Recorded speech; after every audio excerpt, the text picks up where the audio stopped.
On the outside, your business looks successful, you're busy, you have clients, but behind the scene, you feel a little stuck.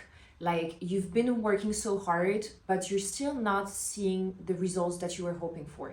And let me tell you, this is not a designer thing or you thing. It's for any type of business. There comes a time where doing more doesn't actually work. You need to shift the way you are working completely to see some type of change. And today, that's exactly what we're going to be talking about, how you can move your business forward and how you can lead it with more clarity and not more effort.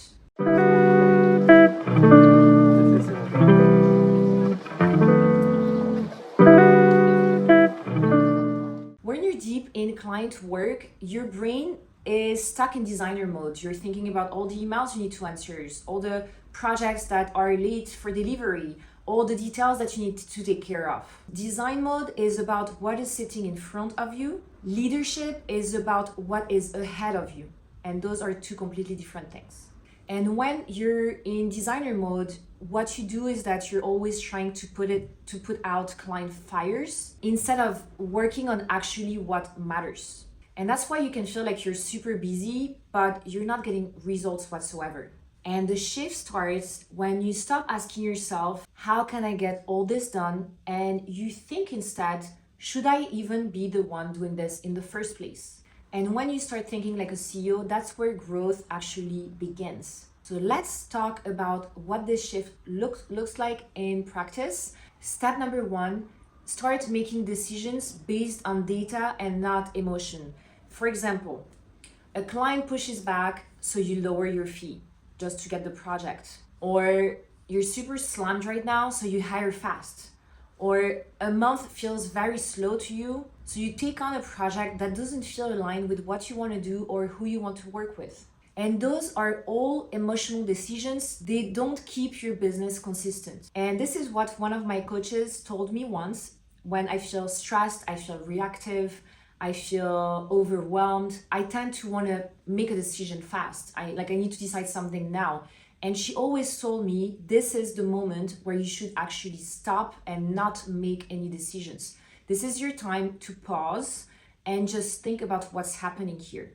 Look at the numbers, not your feelings. How long do projects really take? Where are you making the most profits? Which services or projects that you're running drain your time and your team but are not even making you any profits? When you can start leading based on the data and not on the emotion, you're going to be able to create stability and a plan moving forward that is going to make more sense for where you want your business to move towards. Most designers live in a state that I call the client emergency mode. Everything is always urgent. You have to build a structure that is going to hold that chaos. From the client onboarding, to the client meetings, to how often projects get reviewed. And let me be clear that structure isn't going to limit your creativity. It's going to protect it. Have you not noticed that when you are more organized, you know what you need to do this week or this month, you have a clear plan, then it removes so much noise from your head. You can just really focus on your design, your creative zone, instead of trying to think about what the next step is, what you forgot to send to the client or the contractor. When you have more structure, you can be more creative. So step 2 was lead from structure and not urgency. Now let's move into step 3. My step 3 is value your role as a leader, not a designer, a leader or a CEO. And here's something that I hear very often is, I feel guilty when I'm not in the weeds. But here's the thing, your business doesn't actually grow when you're designing. It grows when you're deciding. Your job in your business isn't to do everything, but it is to direct everything. And again, leadership is not about control, it's about clarity. And to give you a personal example, when I was trying to be everything in my business, we were going against the wall. Mistakes were made, clients weren't happy. I was totally burnt out, and I knew that this business was going to run only until I could make it without having to take a break because of the burnout. Once I started understanding that I was here to lead and not to do everything, everything changed, literally. I started hiring people who added value, who added time, extra hands, and I learned how to lead them instead of micromanaging them. And we not only had happier clients, we could have more clients, And I could focus on the decision-making process, which means understanding what the clients needed more of or needed less of. How I could get this business from making 3K a month to 20K per month. And when you don't have that space, you can't lead because you're in the weeds all the time. And you can think about the future. You're literally just thinking about what you need to be doing this week. So this is the shift that you need to make now.